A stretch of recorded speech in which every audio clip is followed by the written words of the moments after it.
Please take your seats. Axios' News Shapers is about to begin.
Welcome aboard.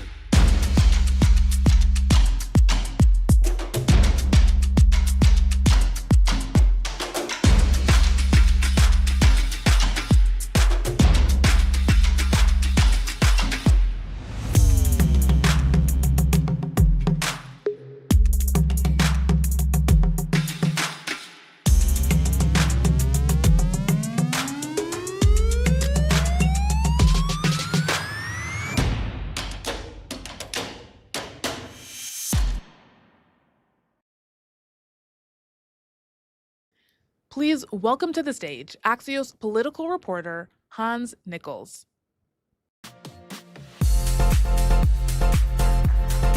Thank you very much for being here. Good morning, y'all. As it says, I'm Hans Nichols. I co-author a newsletter at Axios on Capitol Hill called Hill Leaders. It should land in your inbox every night at 8 p.m., so please sign up. We've got a great program for you all today. We've got some key economic policymakers, some key economic leaders, member of Congress, and we're going to be talking about what's on everyone's mind, which is the government shutdown. And what does it mean for the outlook going forward? What does it mean for all of us? How long is the shutdown? Which is a question I get a lot. How long will that shutdown last? So one quick programming note, if you're following along at home on our live stream, please use the hashtag AxiosLive. I don't know if people still do the hashtag, but I'm old, so I will. And without further ado, I'd like to welcome up my colleague and Axios publisher, Nick Johnson. Nick? Okay. If he's coming? I don't know. There's a delay?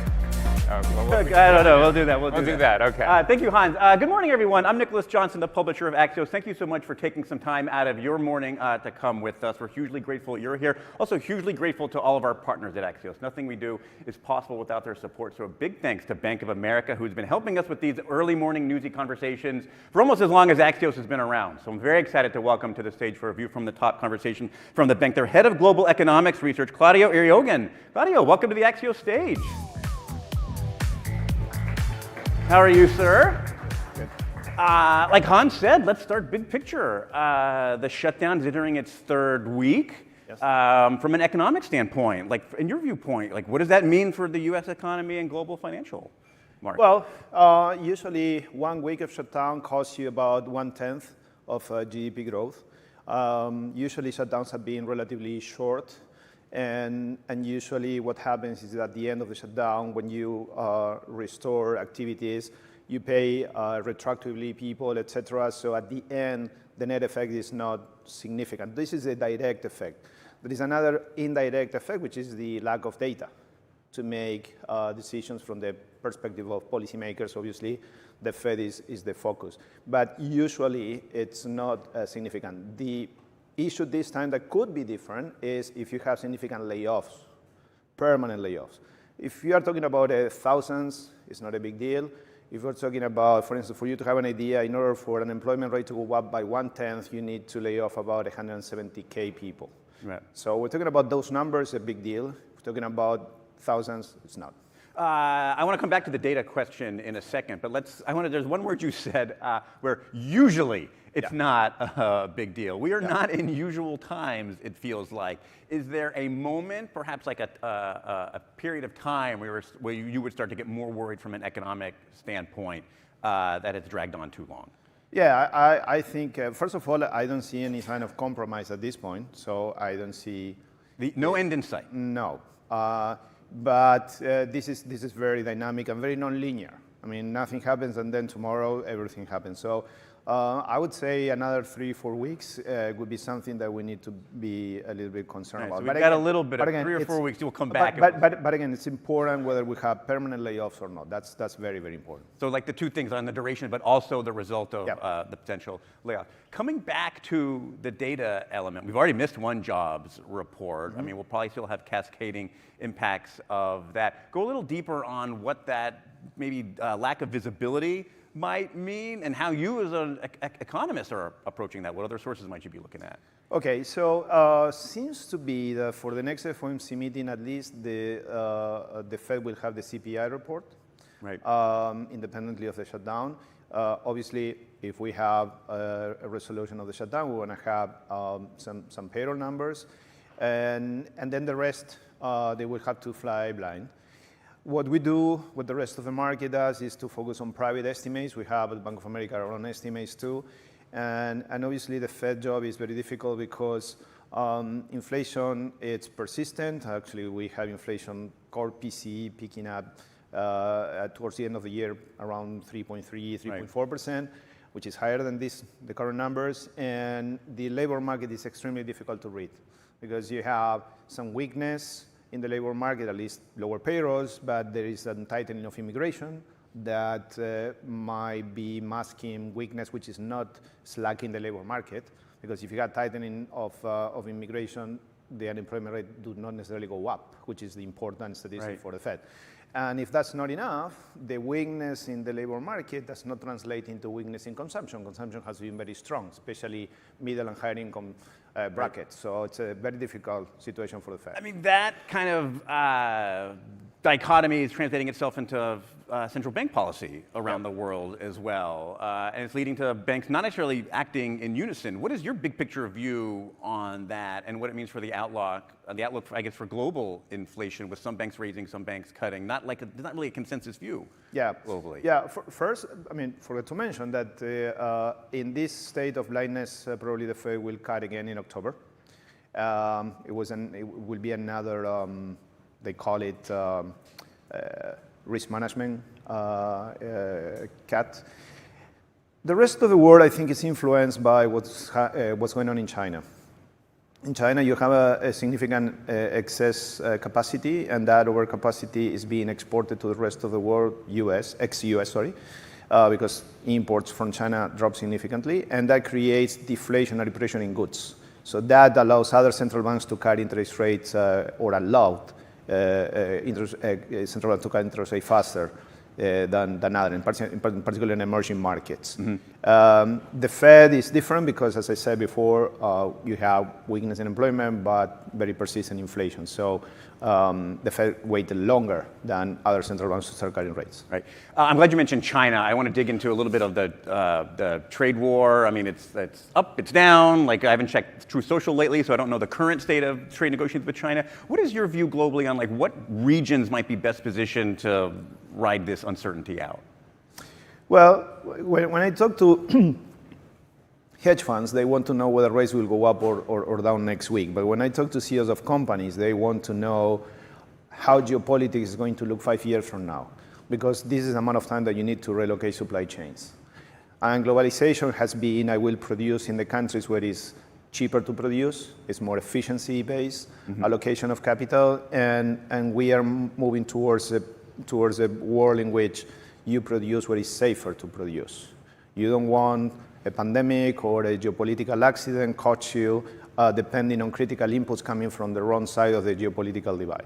So companies are thinking along those terms in order to figure out how to relocate supply chains. Some countries are more, might benefit more than others. Mexico might benefit because of USMCA. Some countries in Asia might benefit too. India is a question mark. I thought a month ago that India can benefit. I'm not sure about that now, but it's still too early to tell. To take a step back on that topic, how concerned are you about kind of that evolving global sphere, like the fragmentation of that, moving from more of a globalist view to something that would be more multipolar, multilateral? What kind of long-term effects would that have on? I think we are moving into that direction. As I said before, globalization as we know it will change, will morph. Some countries would love to remain neutral, but it seems increasingly difficult to remain neutral. So countries will have to choose sides. And companies are trying to figure out how that geopolitical equilibrium will look like, because they need to allocate capital across countries based on that. Right. Well, what's a strategy for that? I mean, do they have to pick sides, it sounds like? Some of them will have to pick sides. Some of them will have to, some of them are waiting to have more clarity on whether the tariffs land. And for companies and like for markets, uncertainty is worse than bad news. Because when there is, I mean, if you tell me the bad news, I know how to deal with the bad news, and I can program and I can project what to do. With uncertainty, I stop. I do nothing until I figure out what's going to happen. So companies are in that scenario. But the trend lines aren't necessarily going towards more certainty now. So if you're waiting, you might be waiting. Well, it depends. I mean, in some dimensions, you have more certainty. In some others, you have less. There is also a big dimension that we didn't discuss, which has nothing to do with tariffs or geopolitics, which is AI. Yeah. And companies need to figure out which countries are better to develop their AI strategies, where you have an excess of energy, electricity, that you can locate data centers. I mean, for instance, the south of South America, the south of Argentina, could be a potential Chile. I was in Chile last week, and they're thinking about that. So those are important dimensions that has nothing to do with tariffs, but are very important. Well, I'm glad you mentioned AI, because before we get the hook here, I want to dig a little bit deeper into that, like sort of the biggest macro topic here. You mentioned a couple regions. Do you view AI as something that'll be transformative only in parts of the world, or something that will sweep over all economies equally? Well, I think the AI revolution is happening in two countries under completely different regimes. One is the US, the other is China. Right. It's not happening in Europe, but it's funny because this is sort of the mindset that you have from the European perspective. The AI revolution is not happening there yet, but they're already discussing how they're going to regulate it when it happens. So, there is a reason why it's happening in the US and not in Europe. And I think Europe, UK in particular, might end up having a comparative advantage if they do the homework, but they need to do it. But even if China and the United States are perhaps leading on the technological edge on that, the benefits of the technology might spread more broadly in a country that even aren't. Correct. So the increase in productivity eventually will spread out, but the boom of investment is going to happen in these two countries. All right, Claudio, excellent. We covered a lot in our allotted time. Thank you so much for being here today. Thanks to Bank of America for making this possible. Conversations continue. Hans will be up next. Yep.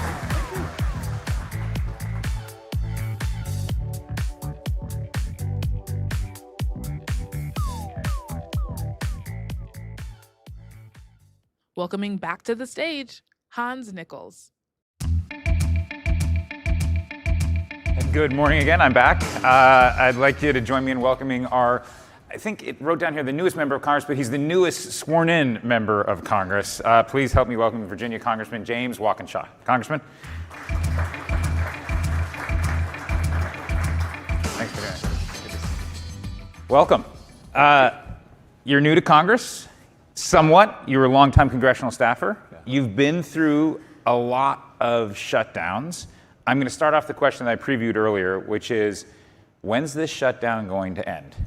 Yeah, I was Jerry Connolly's chief of staff during each of the last 3 shutdowns, so some of my colleagues feel like I'm bad luck with respect to shutdowns.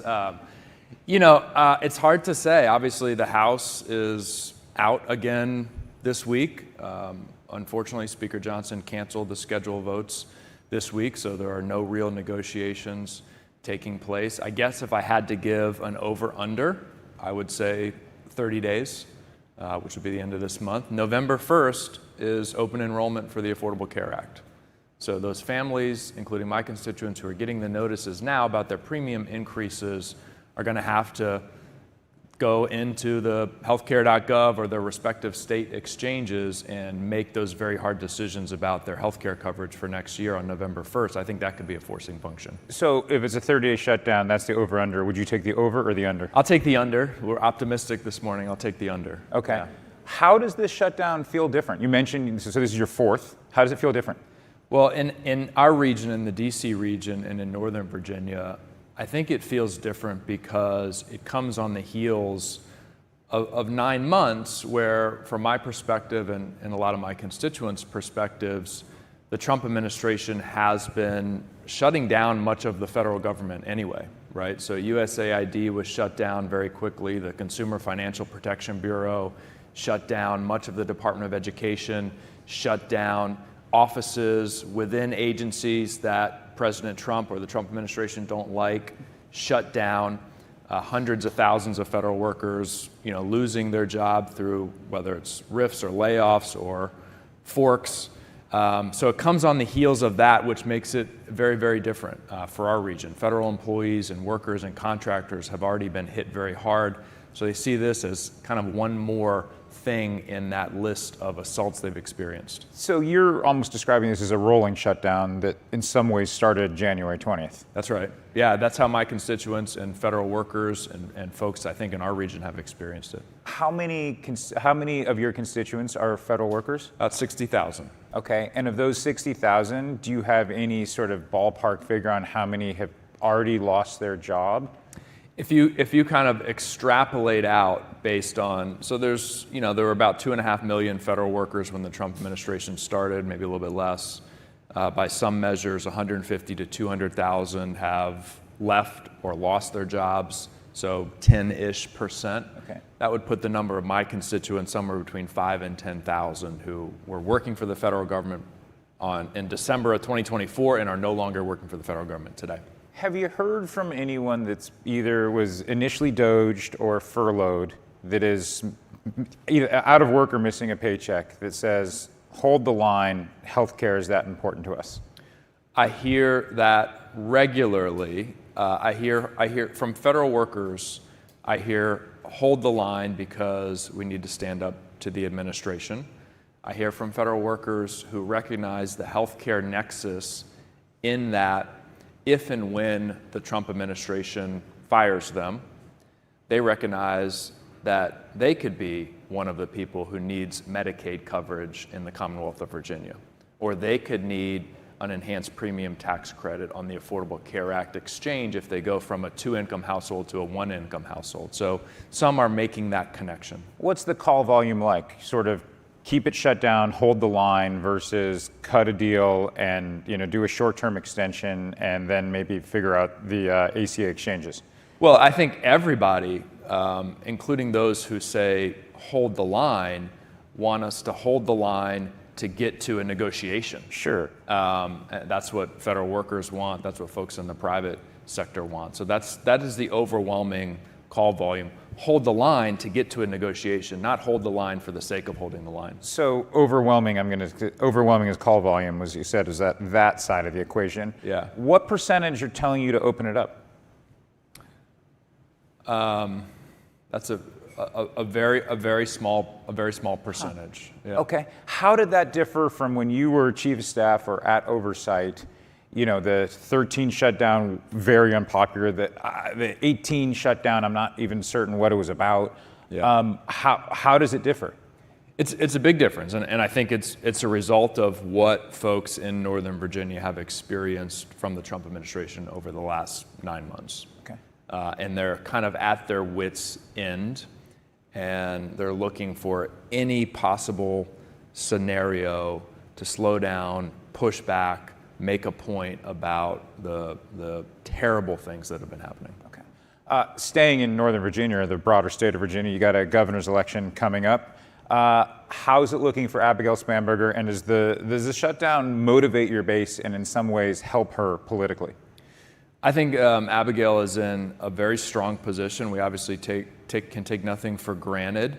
I think she's demonstrated over the course of her career an ability to develop very tangible, concrete. She's gotten some criticism for being, kind of boring, but tangible, concrete plans, and then bring people together to actually put them into effect. I mean, she pulled a rabbit out of a hat in Congress in bringing together a bipartisan coalition to pass a very complex reform for federal workers that had been talked about for decades. She finally got Republicans on board to do it. I think voters in Virginia are looking for somebody with that skill set, somebody who is strong and stable and responsible, that's a contrast to the chaos that they see coming from the White House in Washington. And you think she wins? Yes, I think she wins. Do you also think Attorney General Jay Jones wins? I think he will. Obviously, that one will be closer for a lot of reasons. And just to be clear, you endorsed him, right? Yes. Do you stand by that endorsement? I do. I do. Look, I condemn any violent political rhetoric, even if it's in a private text exchange. I think what he said was despicable. I'm always looking for folks who can acknowledge mistakes that they've made, try to address any harm that they've done, and move forward and grow as a person, as a leader. And I think he's on that path now, and the voters will determine whether they agree he's far enough along that path. I think he will win. I mean, look, it is very tangible in Virginia when we have an Attorney General in Jason Miyares who, unlike other attorneys general around the country, has been unwilling to take on the Trump administration when the Trump administration attacks Virginians, Virginia's economy, and Virginia jobs. Those lawsuits are filed coming from other states. Folks in other states are getting those protections that Virginians aren't. So we need an Attorney General that has the courage, whether it's a Democrat or Republican, to take on anyone who's attacking Virginia. Attorney General Miyares hasn't demonstrated that courage. I don't know when you first came to Congress as a staffer if the hotline was still faxed. For those of us of a certain age, hotline used to be, was it faxed or was it, did you get faxed? Was there... When I started in 2009, we had a fax machine, and I relatively quickly made the decision to get rid of it because it was only junk faxes coming in. Well, let's say you were reading the hotline straight off the fax. Yeah. What would the delta be in Virginia between the governor's race and the attorney general's race? It's hard to say. I mean, if you look in the last 20 years, there isn't a lot of ticket splitting in Virginia. I mean, similar around the country. Republican candidates for attorney general, all things being equal, typically run a couple points ahead of other Republicans running for other statewide offices because people view it through a public safety lens, even though the Attorney General in Virginia has very little actual public safety responsibilities. So I think it could be a couple point delta, but I don't think it will be a 5-point delta. Oh, that's interesting. Okay, so under 5, Yeah. as long as we're boxing you in on your predictions. Yeah.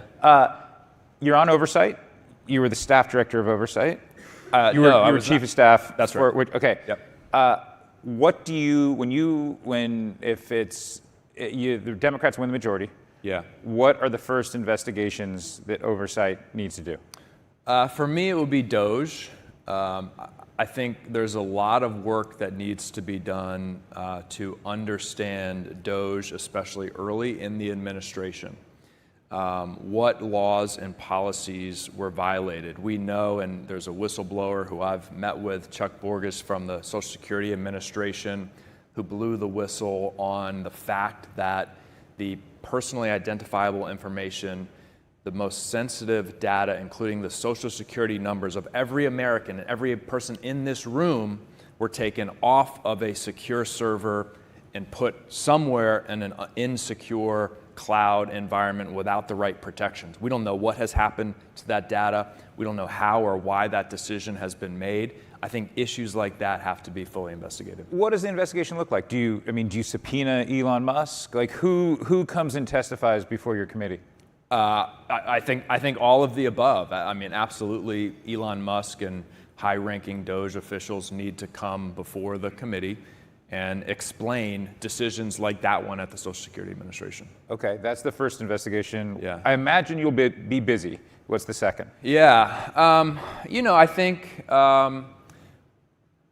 certainly, I'm hopeful that very soon we will get a vote to release the Epstein files when Representative-elect Grijalva is sworn in. I think even when those files are released, there's going to be more investigative work that needs to be done. I'm committed. I know that our committee is committed to full transparency, to listening to the calls from the survivors, for the American people to know exactly what happened, who was involved, whether they were high-profile Democrats or high-profile Republicans involved with Epstein and his crimes. I think that will require more investigation even once the files are released. And you envision public hearings on that? Yeah. Yeah, okay. As we've alluded to a couple times here, the congressman is a former staffer. I don't know if there are any current staffers in the audience. Walk me through what it's like, the transition from being a chief of staff to a member. Yeah, so You had an interlude. You obviously were. Yeah, that's right. I was on the Fairfax County Board of Supervisors, so I made that transition from staffer to elected official. It's obviously a little bit different now here in Congress. Certainly, for all of the staffers out there, I've learned that it is much easier to be the person in the back of the room critiquing what the elected official says than it is to be the person with the lights on them speaking. So that's been a lesson and a transition. I have to discipline myself that I can no longer be involved in all of the nitty-gritty details of my office. I have to trust the incredible staff that I have to do much of that work, so I can be here with you trying not to screw it up. Yeah, well, you're not. And if Jamie comes at you, you say, but that's interesting. You almost feel like it makes you more sensitive to members, not staff. Both. Yeah, both. I mean, certainly I have a deep respect. I mean, hopefully any member would, but having been in that position for many, many years, have a deep respect for the contributions that staff make and how they should be treated and respected in the work that they do. No question. Do staffers make better members? It's a trick question. I think they can. I don't know that it's always the case because some maybe struggle with that transition. It's TBD for me how I do in that transition, perhaps. But I think it certainly gives you a base of knowledge that is very useful. So if you can take that base of knowledge in terms of how things really work, whether it's substantive on policy or process-wise, how the process works, and if you can then develop the more public-facing skills to be successful as an elected official, you can be very effective. So I think the best ones combine both of those things. How do people treat you differently? How do people treat me differently? You don't have to go through security. Yeah, that's right. I don't have to go through security in the House office buildings. I mean, look, I think you have to be cognizant of the fact when you're elected official at any level, many people are going to be reticent to give you their honest feedback. Okay. So you have to seek out those people who will provide their honest feedback and not be yes men and women, and make sure you cultivate those relationships and encourage that kind of open and honest dialogue about when you might be screwing up or need to go in a different direction. Yeah. We'll go back to something that a staffer might have advised you on, and maybe you did this in prep, but if Democrats don't win the majority, will there be a shakeup in leadership? No staffer has advised me on that. I mean, honestly, I have not thought through that. I believe we will win the majority. I'm committed to it. I'm going to work every day between now and November 2026 to make that happen. I have a lot of confidence. I have to tell you, I came in not really knowing Hakeem Jeffries very well. He obviously wasn't the Democratic leader when I was here and left the Congress in 2019. I've been incredibly impressed by his ability to unite and lead the Democratic caucus, and critical in this moment, communicate publicly on behalf of the Democratic caucus and the American people. So my answer is, if for some reason we didn't pull it off in November of 2026, as of today, I still have confidence in our leadership. Yeah. If you do pull it off and you take back the majority, will there be any changes in committee chairs and who's running committees? We've seen some pretty intense fights, including the one for your current committee. Yeah, well, there will be, I'm sure, natural turnover in some committee leadership positions. And I know the generational issue comes up a lot. Reporters ask me that a lot. I think we've seen in the Democratic caucus already a generational shift in leadership. Obviously, Leader Jeffries represents that on our committee now, the Oversight Committee. Ranking Member Robert Garcia represents that. I think that will continue to happen naturally. I'm someone who believes it's useful to have a balance of ages, a balance of experiences, a balance of perspectives. We're doing a quick speed round. We're almost out of time. Who are the most famous lawmakers that you can recall that started their careers off as staffers? Oh wow, the most famous lawmakers. This is the trivia. Well, I'll give you two, and then we'll. Okay. LBJ, George Mitchell. Okay, I was going to say Barney Frank. I know Barney Frank did as well. Okay. Yeah. Well, then let's. Who do you think was a better staffer, Barney Frank or LBJ? And I've read all the Robert Caro books about LBJ and the way he ran the House office that he ran. Certainly very effective. Also very abusive to the other folks that he worked with. So yeah, I'll go with Barney Frank. Yeah. Who was a better staffer, you or Dan Goldman? I've met Dan briefly. I'll give that to Dan Goldman. Okay, humble. Yeah. What's the House gym like? I haven't been there. I do not know where it is. I honestly don't know where it is. Okay. I work out at home before. I get to drive in. I sleep in my own bed every night and drive in every morning so I can do my workout at home. I should check it out sometime. Well, there used to be a famous basketball game there at noontime where a lot of members, more bipartisan era. Yeah. And then Rahm Emanuel, the former chief of staff, when he was still chief of staff of the White House, he would use his House gym privileges to work all the members while they were doing their workouts. Finally, you kind of hinted this, but bipartisan advice for any young people or staffers out there that really want to become a member of Congress or a senator when Senator Warner retires, but we won't get to that. What's the best advice you have for young staffers that want to be members? I mean, honestly, the best advice I have, and I think this is just good professional advice for anybody, especially in Washington, is to be responsive to people. I can remember reading a book talk about another staffer. He was never elected, he tried, but became Secretary of State, James Baker. He was White House Chief of Staff, and he was famous. He would not leave the office until he returned every phone call. Now, at that time, he didn't have text messages and Slack messages and DMs, but I think just being responsive to people, that has helped me throughout my career, even when the answer is no, right? People appreciate hearing back and getting a response, and you can build trust and relationships over the long term just by being very diligent and dedicated. And just, I have tried to operate based on polite persistence throughout my career, right? So when I want or need something from somebody, I ask politely and keep asking politely until they say no, and then keep asking politely after that until eventually they say yes. So I would say be responsive, and polite persistence has worked well for me. Well, probably good advice for life as well. I'll hold you to that because I'll ask for your cell phone, and then next time you're in a caucus meeting, I'll be texting you politely. Yeah, and I'll say no. Sorry, I can't help you, Hans. Okay. Well, Congressman, thank you very much for your time. I really appreciate it. Thank you all. Thank you all. That's awesome. Thank you.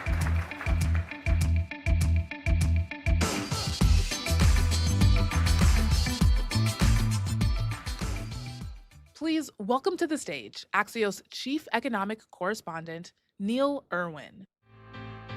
Good morning. Hi, everyone. Thanks for being here. Quick plug, if you don't already, I have a daily email newsletter with Courtney Brown, goes every day at noon, called Macro. We cover global economics, markets, all that good stuff, which ties into our topic today. Excited to have our final guest. What's next for the federal workforce, trade policy, the economy? We have White House National Economic Council Director Kevin Hassel. Kevin.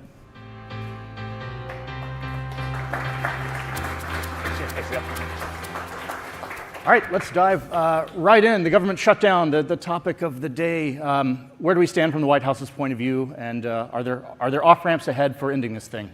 Well, yeah, first of all, the economic harm is real now. It's a couple weeks in. The CEA estimated that it would cost about 0.1% of GDP a week for a shutdown. And the way to think about the economic costs, oh, hey, Bob. The way to think about the economic costs is that if we want to export something, then the Commerce Department has to give you like an export license. And so the export licenses are being held up in some cases and so on. And so the costs are real, and the president and Republicans are adamant that we just get the government open.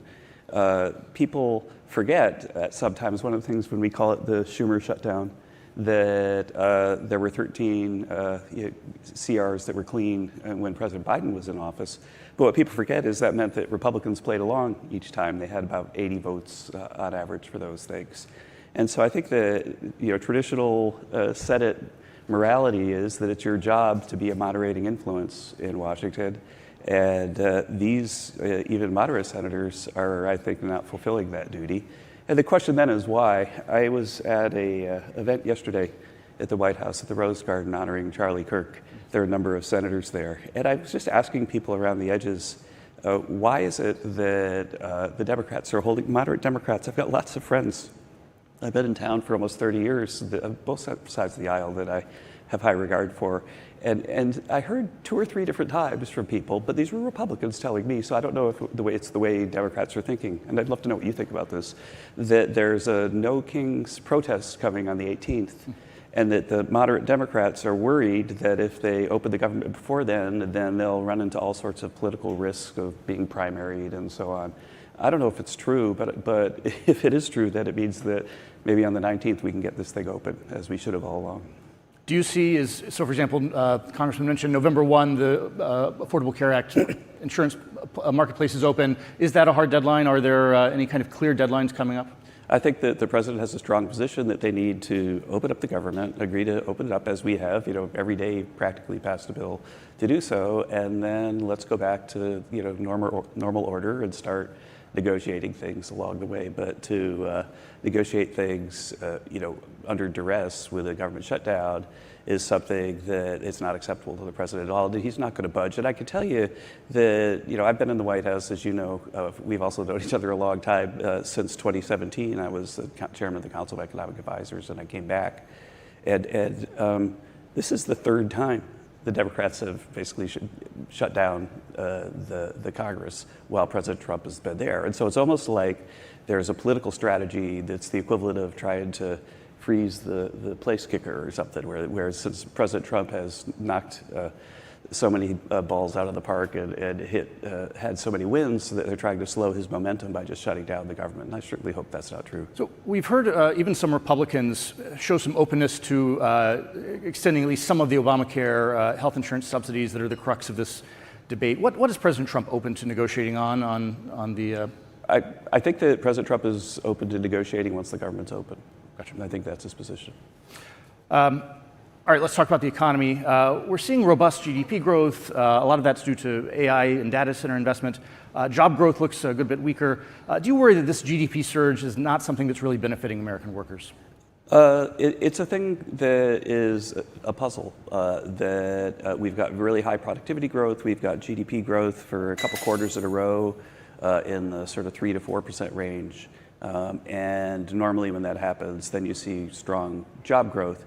Now, one of the things that is the reason why it's puzzling is that over the last few years, there's 2 ways that we estimate jobs. There's a household survey where we call everybody up and say, hey, do you have a job? And then there's a payroll survey where we call up a firm and say, how many people did you hire? And the gap between the household survey and the payroll survey was about a couple million people cumulative to last year over the last couple years. And then we got this big revision where the payroll survey numbers went down, and it turns out the household survey was right. The reason I mentioned that is that the last number we have until the government opens, it'll be the last one we get to look at. The payroll survey number was weak, but the household survey number was 288,000. And since everything, the payroll survey revised towards the household survey, that it could be that we need to start to think that the household survey is the right answer. And one benefit of doing that right precisely at this moment is we have all this really strong data except for the jobs data. And if you believe the household survey is correct, then everything kind of makes a lot more sense. And so that's what I'm leaning towards, the way I think about it. I mean, do you think immigration policy is affecting labor supply, and that's part of the story on payrolls? There's a big decline in non-native born workers that's been more than offset by an increase in native born workers.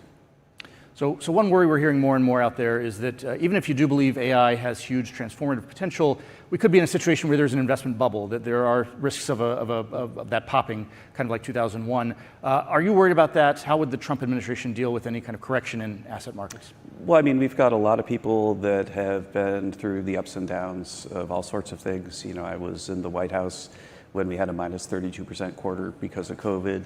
And I think the fact that the president has assembled a seasoned team of competent people like Secretary Bessent, Secretary Lutnick, means that if things start to, inevitably in every economy, there's a moment where people are at the very least nervous.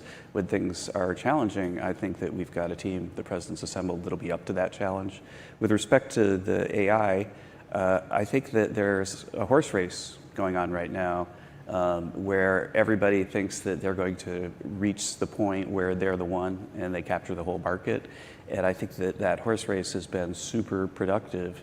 You see how quickly the tools are improving. And there are a number of academic studies that are showing that the AI improvement is spreading across industries. It is really a strong explanation for why productivity growth is so high.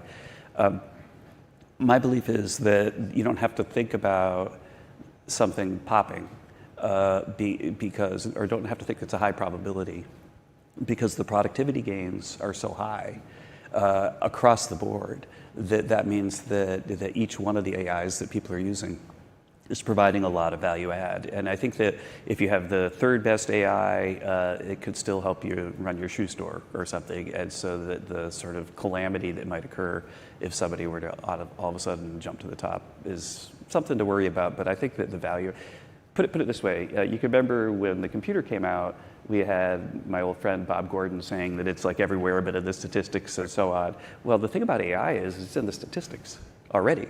There's a really famous economist from the Federal Reserve named Steve Olner, who with his colleague Dan Sickle once wrote a history of productivity booms in the US.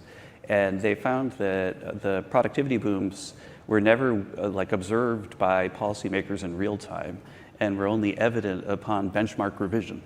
Because productivity is so hard for data people to estimate. And so think about it, with AI, it's a productivity boom that we're already measuring. So you can imagine how good it'll be in the benchmark revision. So let's connect this to monetary policy. You mentioned the Federal Reserve. You've said that interest rates should be cut. Looks like that's what they're probably going to do a couple more times this year. Jay said that yesterday, that's right. That said, inflation is still elevated, still above the target. Shouldn't they be focused on inflation right now rather than trying to stimulate the job market? Well, I mean, the GDP deflator for the latest release was 2.1. I think that exactly which measure is the best measure is something that people debate, like is it PCE, PCE core, core services. I think you should just look at all of the numbers, and I actually like the GDP deflator as a kind of summary of what's going on. And it's about 2. Inflation has really been cut in half since January, and so the trajectory is good. And if you have an understanding of how economies work, and you understand that because of AI, we're in the midst of a huge positive supply shock, that you remember what happens if you shift the supply curve out, you go down the demand curve and prices go down. And so it's actually quite a deflationary thing. And there was precedent for this. I worked at the Federal Reserve in the 90s with Alan Greenspan, and you might recall that there was a time when the computer revolution was starting to happen. Equity markets were celebrating. The unemployment rate was really, really low, and my friend Bob Gordon was saying, but the productivity is not in the data, and so the Phillips curve team at the Fed were advising Greenspan that with low unemployment, to stay ahead of inflation, they need to lift interest rates quite a bit, because the unemployment rate was so low. But Greenspan decided that if you're getting a positive supply shock, then you can let low unemployment stay without having to lift rates. And he gave us 3 or 4 really great boom years because he had that sound judgment. And I think that the Fed has an opportunity like that right now. So you were supposedly a candidate to be the next chairman of the Fed. I understand Treasury Secretary Bessent has been interviewing you and others for the job. What can you tell us about that selection process? What's President Trump looking for in this appointment? I could just say that I think that President Trump wants to have a thorough process. He wants to, he trusts Secretary Bessent, as he should, who's been in the middle of markets for a good long time, to think through what's the really next best path for monetary policy. I think that there are a lot of candidates that I think could do a good job, and I think Secretary Bessent has written a great missive about what the next phase of monetary policy should look like. If you're wondering what kind of things that. So I want to ask about that, yeah. Secretary Bessent, he's very critical of how the Fed has operated over the last 10, 20 years, suggesting kind of deeper reforms are needed. How much of that do you agree with? Do you think this is an institution that needs major overhaul? Yeah, I do. I think that the Fed needs to be more transparent. We need to know not just dots, but why they think what they think. And when they make a mistake, as they did with inflation, they should have economists explain to us what they got wrong and how they're changing their models so that maybe next time it doesn't happen. I think that being the Wizard of Oz behind a curtain used to work. Way back in the day, you might recall the Fed didn't even say what the policy was. You had to just learn it from watching markets. Yeah. And I think that transparency has moved in the right direction, but it's still got a good long ways to go. So Fed Governor Myron has been arguing that the neutral rate of interest is significantly lower than most of his colleagues believe, that is a reason to cut rates a lot right now. Mm-hmm. Do you agree with that assessment of the neutral rate? I have high regard for Steve, and I respect his argument, but I'm not going to go into specific rates right now. Gotcha. So we've seen some fascinating back and forth on China in the last several days. Give us an update. Are we seeing a re-escalation of the U.S.-China trade war that had seemed dormant for a while, or what comes next? President Xi and President Trump have a strong relationship. There are a lot of us that have strong relationships with our counterparts in the Chinese government.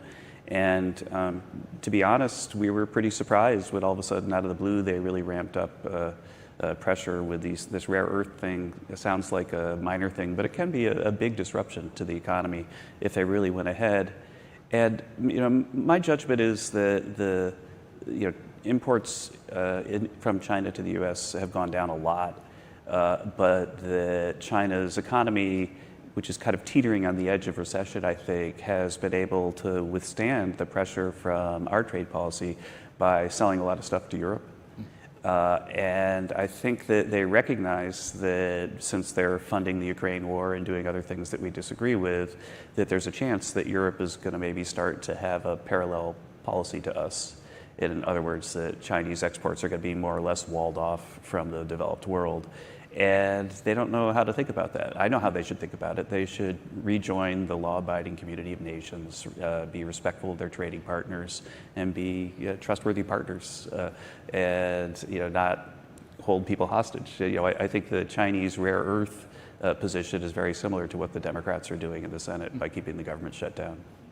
Can you give us an update on the flip side of that relationship, soybean and other agriculture exports? Is assistance coming for U.S. farmers who are kind of caught up in this? We've spent an enormous amount of time studying what we should do best for farmers.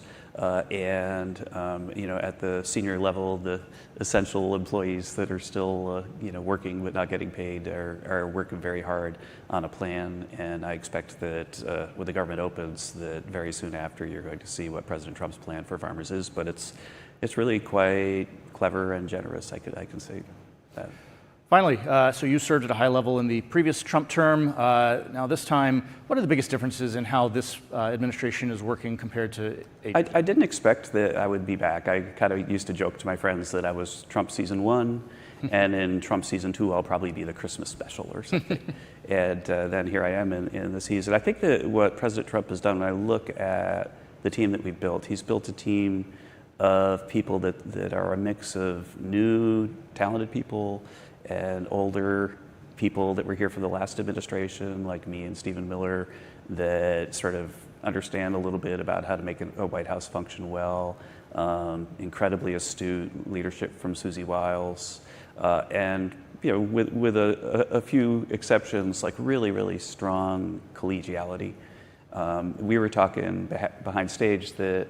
And it wasn't meant to be a criticism of this great organization, that I can remember in the first Trump administration, a lot of times I found out what was going on from Axios, even though I was in the White House.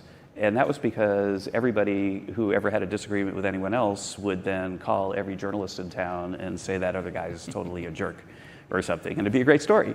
But this time, like for example, this White House is disciplined. It's extremely disciplined, and when we have disagreements, then they stay in-house. For the record, if you want to wage your internal battles through us, we're happy to talk. Give it a shot. But yeah, different tone. Thank you so much, Kevin Hassett. It's great to be here. Thanks everybody. Thank you. Thanks.